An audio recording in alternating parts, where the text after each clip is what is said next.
You are listening to KC Sports Network, proudly presented by Emprise Bank, your partner in possible. What's going on, Chiefs Kingdom? Thanks for tuning into this episode of Outside the Trenches, presented by our friends at Five Farms Irish Cream, a holiday distillery favorite. Make sure you pick up some of your Five Farms for the weekend. Have a little hot chocolate, have a little coffee, whatever you want to make. You just drink it straight, however you want it, as long as you're 21 years old and drinking responsibly. But appreciate them for being sponsor of this show. I'm BJ Kissel, joined by my pals, former K-State All-American and Super Bowl champion with the New Orleans Saints, Mr. Nick Leckey, and podcast producer extraordinaire and a guy who does a little bit of everything, makes it all work here at KCSN, Mr. Tucker Franklin. Nick, how are you tonight? I'm well rested. How was Mexico? We missed a week. Yes. Of Outside the Trenches because you were wearing what I'm assuming you looked exactly like that photo we love to use of you with the giant sombrero, no shirt on, and just living your best life. I did not buy a sombrero this year, but I did buy a sarape. I bought a blanket for all you gringos off the beach. The guy offered me 35, and I said, well, you take 40, because that's how I roll. Yes. I respect I love negotiating with those people. You could have got that thing for like $6, dude. I could have, but I saw it. I was drunk. Afternoon, it had been a little bit chillier, and I was like, that color is awesome. And it like Casey Current and sporting kind of colors, like the blue and like the aquamarine. It was fantastic. And I wanted to lay on it. And he came at the right place, right time. And I'm like, boom, done. More than what you want. And then, yeah. Solid. Tucker, how goes it tonight? Doing good. Ready for this game to get here. Feels like we've talked about the same things for about 2 weeks now. And it's getting pretty close to about 2 weeks now. So just ready for this game to get here. Ready for the Kelsey Bowl, the Andy Reid Bowl, whatever you want to call it. It's almost here. Yep. Latest injury news. Sounds like everybody's doing all right. The only real surprise this week or lately was L'Jarius Sneed being added with a knee injury or some sort of knee deal at practice that forced him to be limited. And then after tweeting that out, Ian Rappaport must have got a text message where he quickly said he's going to be fine. So he puts out that L'Jarius Sneed has knee injuries limited, that people freak out. Somebody sees it. They text him, hey, he's going to be fine. So the good news is Kadarius Toney was a full participant. It seems like everybody's going to be healthy outside of McCole Hardman, which is not a surprise. We knew that. But from a health standpoint, it looks like the Chiefs will be in good shape going into this game, which is exactly what you need to see. Let's stick with some of the headlines. Tucker, what else is going on? Not matchups or storylines, but just some of the meat, what's going on right now before we get into our blind nil stuff that Nick can't wait for. Well, I do think the biggest story I feel like around this, obviously Andy Reid, but the Kelsey brothers are doing their podcast on Radio Row, which is something that you've never really seen before, is two players do media on Radio Row. Very interesting. I think that's a fun storyline. They had their mom and their dad on, people talking about that, buzzing about that podcast. It was a great look into the Kelsey family just in general, and I know that been talked about all over the place, but I think it's really exciting. One of the things that I talked about with Seth Kaiser on Thursday, I think a big thing about this is, how are the Chiefs defense, how are the front seven going to stop this Eagles rushing attack? Because that's how the Eagles get their bread and butter, get their money. That's how they do it. So that's really going to be the big focus, I think, is going to be for those guys. Nick, what stood out to you? I just love how you guys have hit that point of saturation, of being like, let's get this shit on with. And as a player, it's a 100% like, I am over all of this. Let's play. That's why this was the game. It was like the least nerve-wracking game of all time. What's all time. Yeah. What's interesting when you hear that Andy Reid and the Chiefs players and coaches, they did the install last week while they were still in Kansas City. And this week, it's just basically like going over what they've already studied. They're not adding new things. Is that similar to what you guys did in New Orleans? All the work is done at your home base, home field. It's more of a protective setting, right? You can control the stuff, right? Everything like that. So there's nothing given away. And it's something where you don't want to overthink it. Like I said, normal work week is, you have, 3 days to prepare, Wednesday, Thursday, Friday, or to install. And it's like, do any more than that. And it's like unnecessary. You have X amount of games you want to look at. You have similar defenses and offenses. And if you're the Chiefs, I almost said the Texans. If you're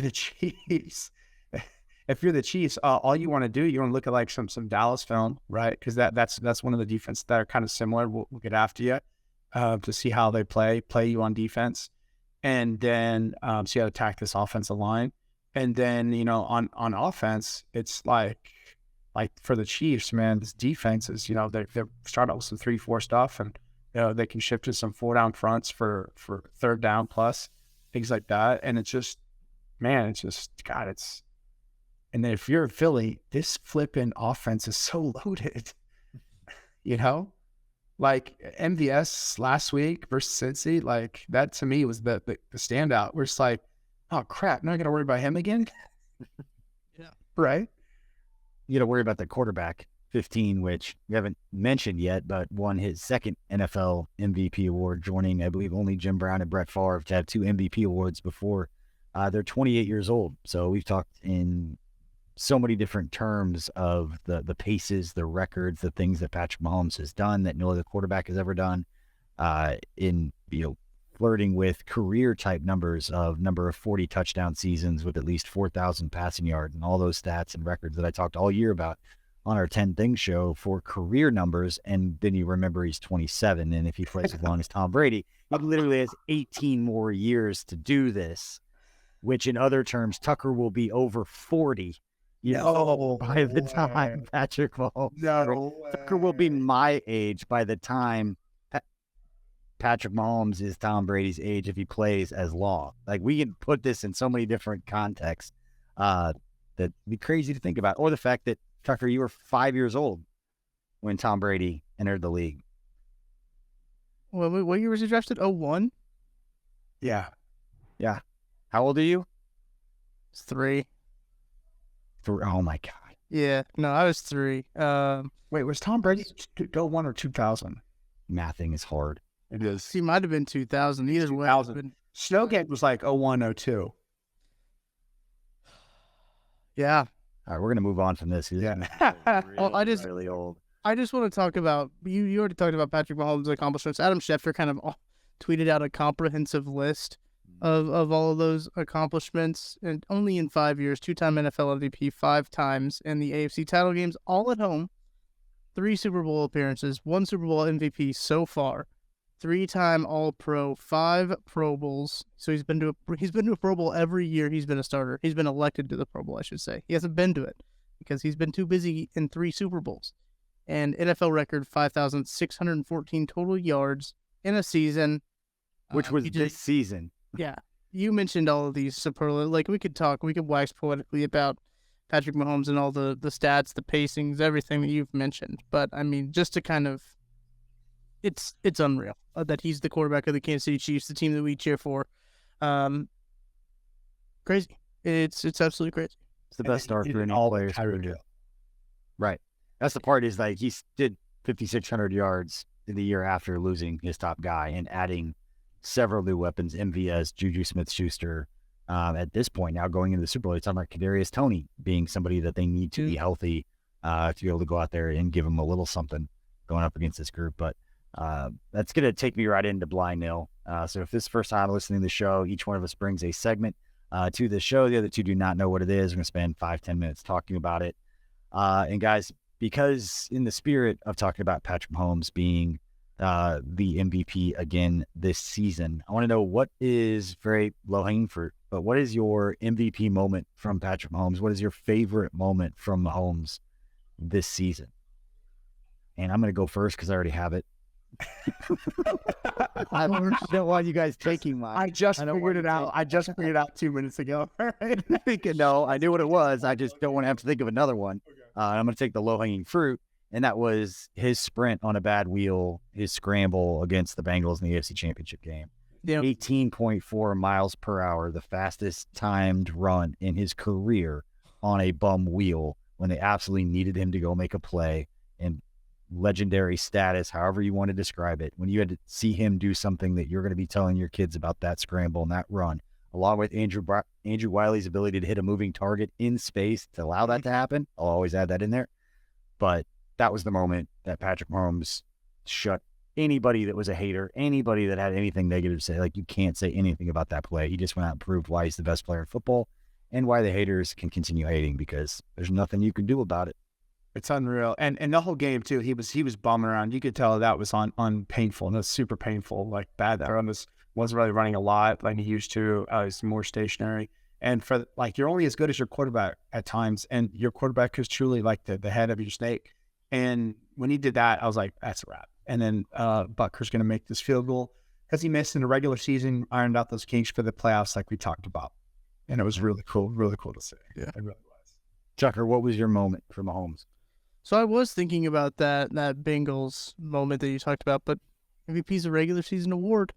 So I'm going back to the regular season, and also I'm also going back to the they didn't win this game, but I'm thinking of the Cincinnati Bengals game in the regular season when he just dunked on that jabroni or going over to the end zone. Aaron Mahomes was a great moment and great pictures there for a little bit until the results of the game happened. But that was one of those times. And then another one, actually I won't say it because Nick, I'll let you go in case I take it. I'll bring it up as an honorable mention if it doesn't get taken. Apparently, I got to come up with another one because I got dunked on for it being a regular season award, and I picked postseason. Thank you for clarifying. I wasn't going to say anything. I was going to let you roll, BJ. I was just going to let you roll with it because it was really Can't tell me this. Explain to me how Hassan Reddick got 2 votes the first regular season. He got that because of anyway. Yes. No, I agree. Different show, different. Say was it out in Denver or Tampa? I don't even know when it was. So all the games bleed together for me. Mm-hmm. The lob pass one. Oh, like the jump shot to Clyde? That was Tampa. The Tampa one where he He kind of did it against Denver too. He did the same thing on the sideline where he just kind of went like that. But yeah, that one you think that wasn't going for a touchdown, but the Tampa touchdown one where he's off to the side and just he was going up there. And it was weird because it was like he was over there for a second and it stopped back like a fadeaway type, and it just like the timing of it, the pure living in the moment. Like, to me, he was past a point where he wasn't trying to clip on anybody, but he was like, how do I get this done? And it was like this, like, what I love is just baseball move. Like BJ, right? Like, that's a shortstop flick to second to start the double play. Like, that to me is like the greatest thing for like kid sports too. Play all the sports, because all the sports you can borrow off every little sport. That's a basketball move. That's a baseball move. And now it's he bringing it on the field. And I just love how he's blending sports like that. And it's so cool to see. It's just really cool to see. Just in that, the instinct, the want to win, it was encompassed in that play. And it was just beautiful. And it was off label, off script. And that's what I like. I like when shit gets off script. BJ, do you have another one? Or do you want me to do it? Do my honorable mention? You could do your honorable mention. I'm sticking with my guns. I got the play. I got my moment. That's fair. Staying with that one. The other one I thought of was the Seahawks dive for the pylon when he jumped from like 5 yards out and used his arm to balance on his and reach out and basically hit the outside of the pylon. That one was, those pictures are still, I'm looking at one right now, an incredible picture of just him reaching out, grabbing the pylon as his hand is supporting his weight. That was one of the times you're just like, oh, yeah, this dude's having a year. That was probably the one where it was like, that was his MVP moment, because that's where like conversations are kind of happening towards the end of the first season. That's a good point. When you lay it out, because remember when Cam Newton got in trouble for not going for the fumble in the Super Bowl? Yeah. He's like, oh, yeah, this is the decision. I'm good. And Mahomes is selling out in the regular season. That's so cool. All right. Nick, do you want to go next? No, I can't think of anything off the top of my head that really, to be honest. Oh, I'm sorry for the blind. Yeah. Do you want to bring up your blind? Yeah, we're going to bring up more Mahomes moments. Of course. I was like, I don't remember any more Mahomes plays. Nick, before you go though, I need to tell you about our friends at DraftKings Sportsbook. And are you ready for the biggest NFL Sunday, the biggest Sunday in general in sports? DraftKings Sportsbook, an official sports betting partner of the Super Bowl LVII. has all the Super Bowl action you need. New customers can bet just $5 and get 200 in bonus bets instantly. Plus, all customers can get in on Super Bowl 57 excitement with DraftKings Happy Hour Super Boost. Check into the DraftKings Sportsbook app every day between 5 and 8 p.m. Central Standard Time to see what prop bet will be boosted. I've been doing this. I've been going over to the Kansas side, checking out the special props that they've got going on.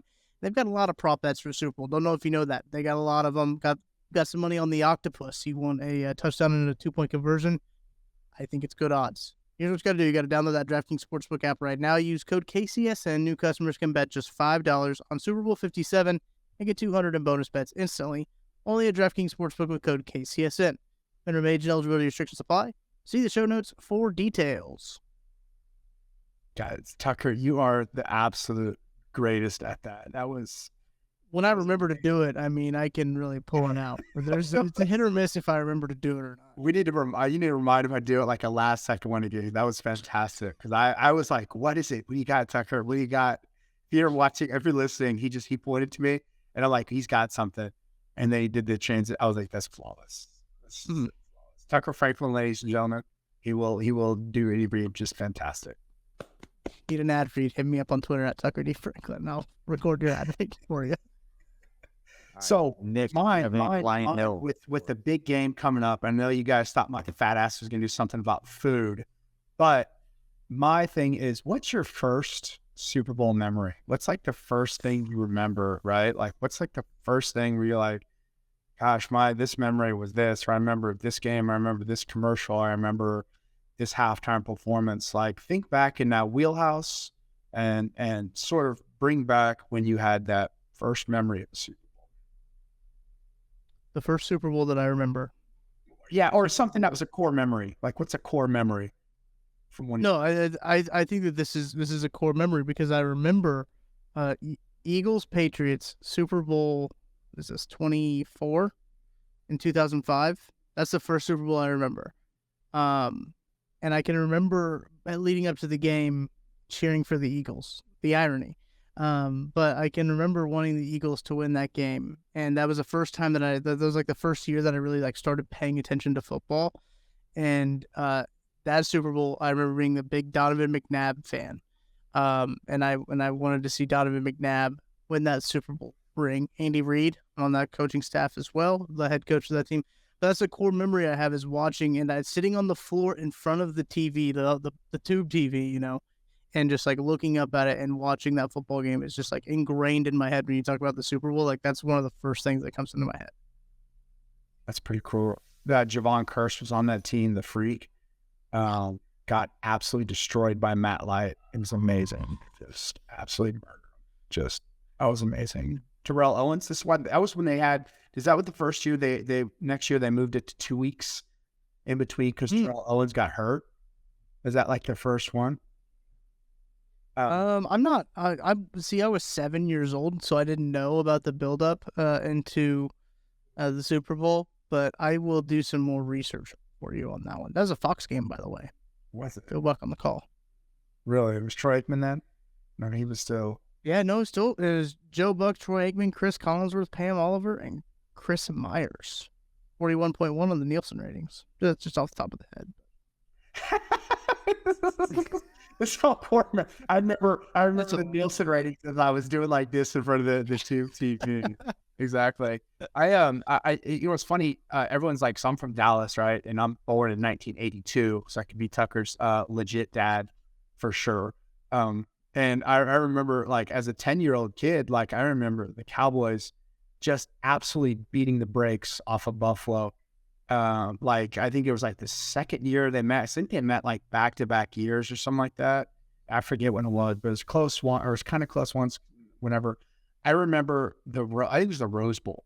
So I forget what Super Bowl that was. And I remember thinking like how the lighting at the Rose Bowl looked like epic. Like, it looked so epic. And I remember just watching it and just being like, oh, wow.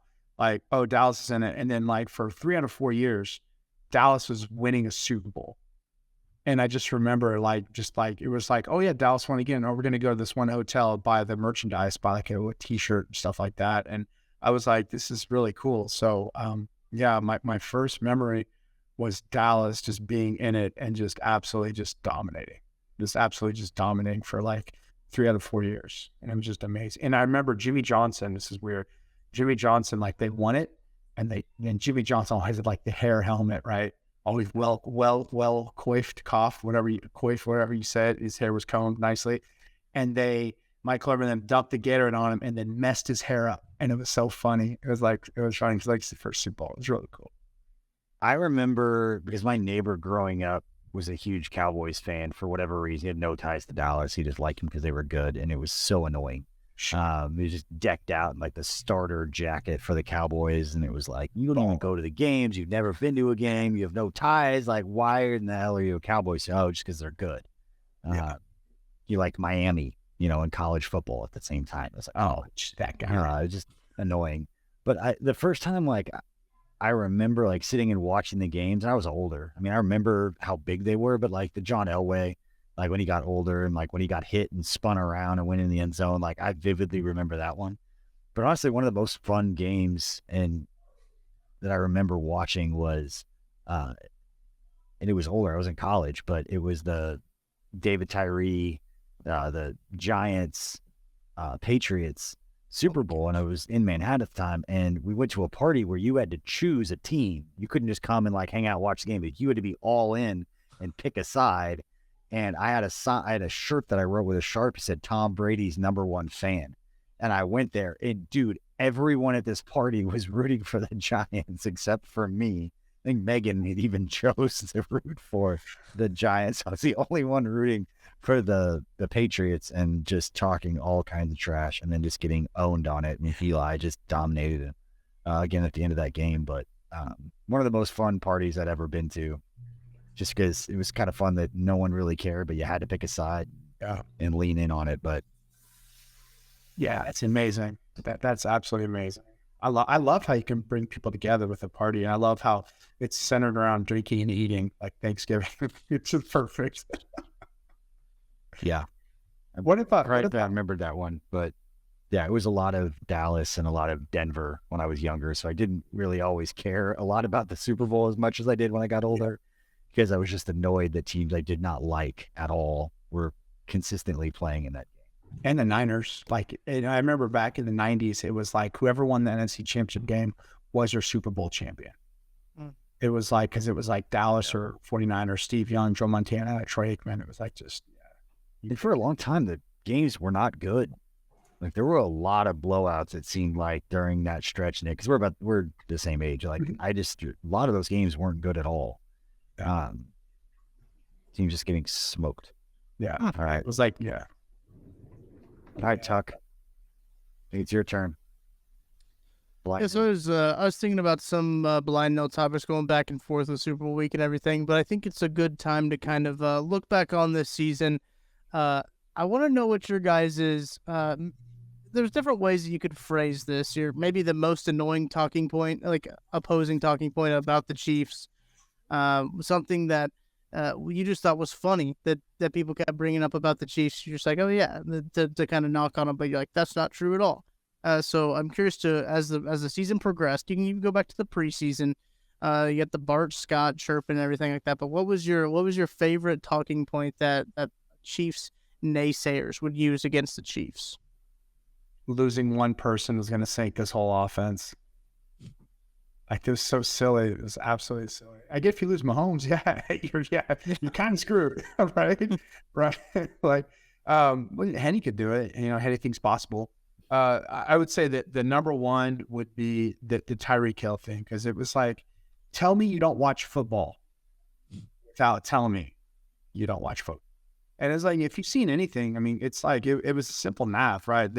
Brett Veach has a history of drafting well, of signing great free agents, creating these awesome rosters, and drafting free agency, and then you have Mahomes. This is coming off year 2 of a rebuilt offensive line, and it's just so many factors that it was just like, I know this is a great move. It's a fantastic move. You get rid of a person who had some troubles, like maybe not a team player for the most part, but one of the most electrifying wide receivers in the league. And it forced the Chiefs to rebuild their offense too. So it was a good thing for everyone because, Tyreek got to go to Miami, do his thing, get paid, live in South Beach, pay no state income taxes. It's always big in Florida and Texas. And so just get out and get to be on a bigger stage, right? Got to do his thing. And the Chiefs got better. And they found different ways to win and Andy had to reconfigure how to win. The Kadarius Toney mid-trade, just so great. It was really good. And then my second would be anything Cincinnati related. I mean, I've never heard a fan base thought they'd won a game before they ever did. The mayor got involved. The petition after the game for the to reenact the John Elway at Arrowhead, where he told the refs to calm them down or they'd get fined. Like just so many I'm like WTF moments like that one where I was like, that's just foolish. So foolish. Mahomes is the low hanging fruit. I mean, the Keenan Allen tweet of this is going to expose some people, and then I'm glad he's out of our division. There's a lot of receipts that were kept, but for me, the one that has always bothered me the most is when people say that Frank Clark was a waste of money. Really? Did that surprise you, Tucker? Yeah, it did. A little bit. I say that sarcastically. No. I did not surprise me at all. Yeah. Forgot about that one. I said enough during the AFC title game. I'm just going to let this one go and see what happens. What is he? Is he 3 full sacks away? 2.5 from the record, 3 away from breaking it. Insane. Willie put a crown on him as being the best pass rusher and the most feared pass rusher in NFL postseason history. He's won legendary game. Let's not get it twisted. It'd be a legendary game to have 3 sacks against this offensive line. Yeah. The guys he's going to go up against, but getting a sack or 2 and becoming second only behind Willie McGinnis. Pretty good company. Yeah, not bad. Me sitting ahead of Reggie White behind Bruce Smith and Willie McGinnis.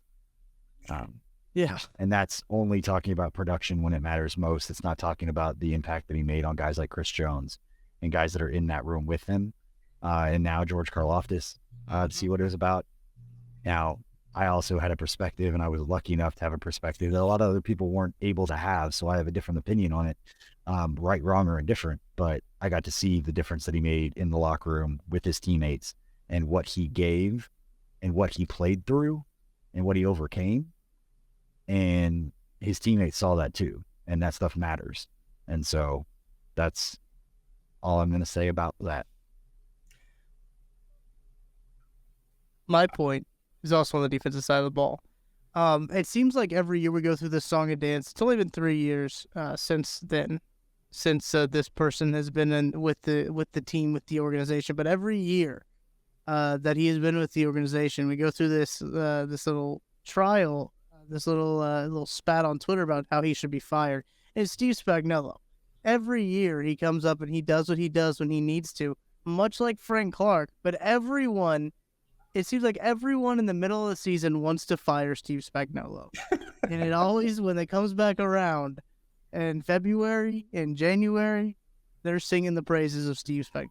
So as I think Joe Colin called Frank Clark Mr. February, according to James Palmer there, who had an interview with Joe Colin and both Frank Clark, I think you could probably put that name also on Steve Spagnuolo and the defense that he's been able to do. I'm excited to see what he does against the Eagles and the rushing attack, and not only in the rushing game. Seth Kaiser said he anticipates a lot of A-gap blitzes, which I think could be really fun if you get Nick Bolton running downhill at a run, instead of having to make him wait and diagnose the read option, just have him run straight downhill. I wouldn't be opposed to that. And I think that Spagnuolo is going to make it hell for Jalen Hurts in the secondary. I think he's going to do a lot of different things coverage-wise, drop him from the slot, all kinds of different stuff, to just confuse him and just get into his head and make him think a little bit more, because that elbow is not 100% healthy. He's not 100%. Both of these quarterbacks are not 100% healthy. So I'm interested to see what Spagnuolo will do, because he always turns it up this time of year, even though everyone wants his head in November. I forgot how much work. That's a really good one. Nick, to jump back, because I've been spending the last time trying to figure this out on Wikipedia, but between 1983, when you and I were both born. In 2007's 25 years of Super Bowls, only 7 of the Super Bowls in those 25 years finished at a final score was within 1 possession. Oh, 18 Super Bowls in 25 years from when we were born to when we were both around 25 years old. Only 8 of those games were within 1. 17 of them were 2 possession games. And some of them were like freaking 4 possession games. The Dallas game you're talking about against Buffalo was 52-17. The next year, it was 30-13. And then it was 49-26. Like, that's some bad football games. Yeah, it's a terrible. I think the only close ones were the Giants before that in '91. That was a close where the Buffalo Bills kicker missed the field goal. Scott Norwood, poor guy. 20-19. And then at 2000, the Super Bowl for '99 year were the Saints or the Rams and the Titans. Mike Jones, the tackle at like the 1.5 yard line. Exactly. Not going to fall for it. Atisha says Tucky should have chimed in and said it. And then let's see here. New England, Carolina. Yeah, Tom Brady. Philly. Yeah, those names are Jake Delhomme. Jake Delhomme. Right spot for national anthem for that Super Bowl. Beyonce. Halftime show. Jessica Simpson. Oh gosh, off the top, right? Off the top of the head, just to memorize. I remember the Janet Jackson one. I was like, "What did I just see?" That was the halftime show. That one. It was Janet. And then NFL went all 70s rockers. It was like it didn't get unlame till after our Super Bowl, I think. After the because we had the Paul McCartney was the next year after that. Talking this guy's not going to do anything. Rolling Stones. Yeah. It had it. And while we're talking about that, just like Super Bowl performances, and because everybody's excited about Rihanna performing. But I can remember, and I know it's like legendary now. You can go back and watch it on YouTube, but Whitney Houston singing the national anthem, like I remember that because of what was going on with, I believe it was like Desert Storm at the time. Like there was a lot of like turmoil and things going on. And when she sang the national anthem, I was just like, oh shit, that was good. I was like 8. Was that Cowboys? That was like Cowboys when they in the Rose Bowl, right? Yeah, I think it was. Look it up. I think it was in like 1991. 91, look it up. I don't remember that, but I've seen the video enough times to be like, this is fantastic. This is so good. 1991. Yep. That's what I did. That was peak. Peaking. Peak Whitney. You know, I will say one football thing about Frank Clark is that he's going to be absolutely, they better not try to read option Frank Clark because he is built for that. Like if they try to do that, they're stupid. Like he's not going to fall for that stuff like some people do. And that's a big part of Jalen Hurts' game is that read option. So whether side trust to read option off of. And if it looks like a read and he gets him right at the line of scrimmage, I will be screaming sack. He was trying to throw it. He's not trying to run it. Is that Karlaftis? Is that Karlaftis? He's trying to. Can he still break the rookie record? Can he still? Good. He's only need 10. He finished like a third, so he's still within like the conversation. So he's right up there. He had a better rookie season than guys like Justin Houston, Jared Allen, like those types of guys. Like he's right in there in that conversation with them. But yeah, Nick, you missed this. If Frank Clark gets, and I said tie, so if he gets 2.5 sacks and the Chiefs win, I'm going to record a show next week in a shark costume. It is true. It's happening. That would be great. That'd be really good. 2.5. Get your counters out, folks. 2.5. 2.5. They better. What if he gives one to Chris Jones to say, hey, buddy, here you go. I've had enough today. I only need 2. Share the love. Weird anyway. I'm writing it at 2.5, 2.5 sacks. It could do it. Yeah, maybe a sack and a half in the first quarter again. Yeah. Mailata and Lane Johnson. I mean, it could be some kryptonite. They could have some kryptonite, but they are built. It's pretty good. They are units. They are units. I saw Bosa get some bull rush on Lane Johnson, though, so it's like they had a torn groin. But Lane Johnson's not 100%. Not even. Is he still in the program? Is he still in the performance PED program? Because I remember I had some buddies who were in it, and they said, "It's great. I mean, you can just keep taking it, and just until you test it out." It's like it's the worst shit ever. Well, some of those things like staying here, allegedly, I've read. Yeah, I wasn't a good athlete. I get it. Yeah. I don't know why I said it like. I don't know why I said it like that. I do 82. Obviously, Yeah. it's not good. Yeah. But some of that stuff will stay in your system for like a year. So if you test positive, and then they're like, "We're gonna test you 2 months later," and you test positive again, it's like, well, yeah, it takes a year to get out. So Nick, to your point, if they know that, it's like, well, it's still in there. You just keep taking. Yeah, exactly. Right. It was so funny. I talked to a bunch of guys who are getting off, and they were like, "No, I'm still doing it, just for a little." Yeah. All right, let's wrap this one up before we go. Tucker, final thoughts. We'll get your thoughts, Nick's thoughts, and we'll put a bow on this one. Final thoughts. Super stoked to see Rihanna at halftime. I think "Don't Stop the Music" is currently favored on DraftKings Sportsbook to be the first song played. And that's where I got my money already. I went ahead and put down the easy bet. "Don't Stop the Music." It's a banger. It starts off great. It's easily recognizable. Super excited for the halftime show, and I'm sure that the Chiefs will put on a show in between the halftime shows. Nick, When the sun shines, it shines forever. You'll know I'll be there forever. Moving an umbrella, Ella, A. That's it. That's I got my put money on that for me, please. Put $10 on an umbrella. Be the opening song. We'll do. all right. I was gonna be the last one to make a point, but I wanted to ask you this question earlier, Tucker. So I'm gonna throw it right back to you to put a bow on this. Outside of what you just mentioned, what is your best Super Bowl prop bet? Your favorite one that you've seen? So I like the octopus one, and originally I tweeted it out, and I thought it was actually talking about an octopus. And I We gotta thought, talk about it. We gotta talk about it. I remember this in Vegas. Have you ever heard of this phrase or this term, Nick? Octopus, getting an octopus. No, Or octopus on the field. I can't talk about this on when we're recording. no, it's a. Have you ever heard? Not in the, I'm sure in the context you're saying it, no. But when I have it in my head, I can. I can't. Because neither did I. Of all the people that I thought would be scared to talk about something on a show, you're not the one I thought. But Tucker, please explain this because I've never heard this before in my life. So I thought it was interesting. When my buddy sent me this bet, I thought, yeah, I'm going to put down there to be an octopus on the field. How cool is that? How sweet would that be? Plus 1,400, I'll take it. But it's not an octopus actually being on the field because Detroit, as you mentioned, Nick, you brought this up. Detroit throws an octopus on their, they threw an octopus on their ice. So I was like, hey, maybe that's what they're talking about. No, it's a touchdown and a 2-point conversion. 8 points, octopus.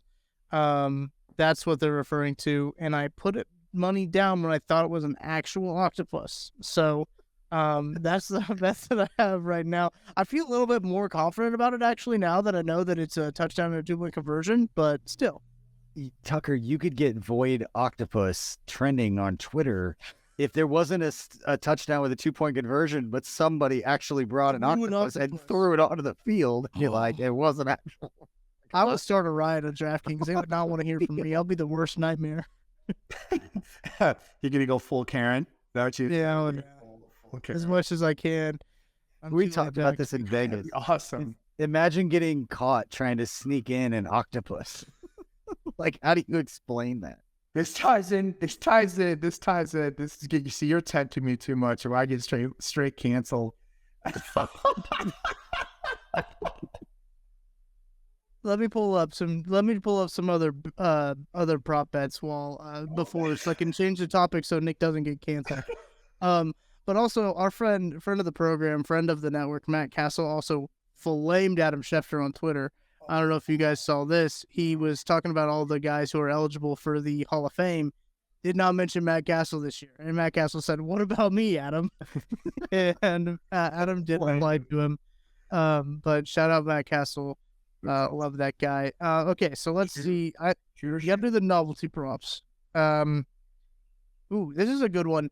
I don't know if you guys have seen this one, but the last, I think 5 or 6 Super Bowls, the winner of the coin toss has not won the game. So the Chiefs to win the coin toss and win the game is plus 300.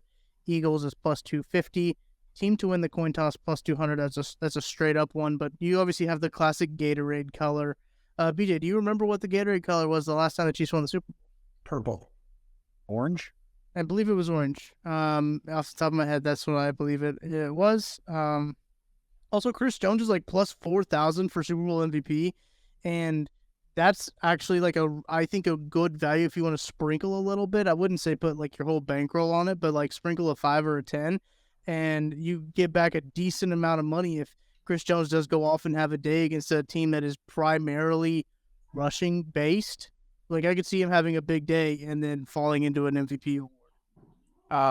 I will say this, and I don't know if this is blasphemy or not, but I mean, is it Damian Williams should have been MVP in that Niners Super Bowl. I mean, dude went off. I mean, but that jet wasp. That's pretty freaking sweet. That's pretty. That was. And that's the thing too, is that it's if Damian Williams had the game he had and Patrick Mahomes still won the MVP, what's the game that Chris Jones is going to have him overtake Patrick Mahomes? Right now, offensive line. Von Miller. I was just looking. Did Von Miller win versus Carolina versus Cam? Let me look. I saw the Super Bowl pages. Yeah, is he probably the last defensive player to win it? Right. Von Miller 100% won that MVP. Oh. I will say, though, looking at the odds here for just position of the MVP, quarterback is minus 650 on DraftKings. So you're not going to get, thank you, Jordan. Javon Miller did win that MVP. But wide receiver plus 650. Cooper Kupp won last year's MVP as a wide receiver. And Jordan chimes in, 6 tackles, 2.5 sacks is what Vaughn had to get the MVP, which... Frank. Short suit, Frank. Defensive lineman plus 250 or 2,500. Plus 2,500 to win. Here's a fun one. Last one I got. This is the last fun one I got. The combined jersey numbers of all touchdown scorers over under 160.5. Yeah, because they're all the Chiefs guys are low numbers. Travis. And then this is also a fun one. Same kind of category. The jersey number of first touchdown scorer. They set the over-under at 11.5. I know me and the lab guys were going back and forth on this. When you think about like the good guys on like both teams, A.J. Brown's number 11. Jalen Hurts is number 1. Devonta Smith is what? He's 6? 6. So, and then when you start to think about the Chiefs, Isaiah Pacheco, that's 10. Jerick McKinnon is number 1. The one that really throws a wrench in it for first touchdown scorer, Travis Kelce, is 87. That would be the over. What number is Miles Sanders? What's his number? 26. That would be the last end. Didn't it? Yeah, he did. And then Colin Saunders. That's 99. Yeah. So currently, right now, over is plus 105 on the sports book. All right, before we're gonna wrap this show up right now, Tucker, I'm gonna surprise you with something. Okay. You're so good at halftime performers off the top of your head. Who performed Super Bowl in Miami at halftime? Which one? That's a really good question. Yeah, I know. Do you have it, Nick? There was a few. I think there was 3. I only got 2. Kira and who's my other girl? J-Lo. Yep. Oh, that's right. Yeah, I'm not a big J-Lo fan. I'll say it right now. Not big on J-Lo. I think she Jordan. Ben Affleck can do better. I don't care. Jordan, you come in here and explain this. Jordan's got takes on the J-Lo. Honey, what are we doing here? Listen, I'm not with J-Lo. I think All caps, too much Tucker, J-Lo. STFU. And it was quick. Well, I've been waiting all show to jump in and say I have a confession to Tucker. I don't like the halftime show. I think it's dumb. I think it takes too long. Most of the musical acts aren't that good. I don't like them. Last year's was cool. I enjoyed that quite a bit. But J-Lo clears Tucker. Then she just does.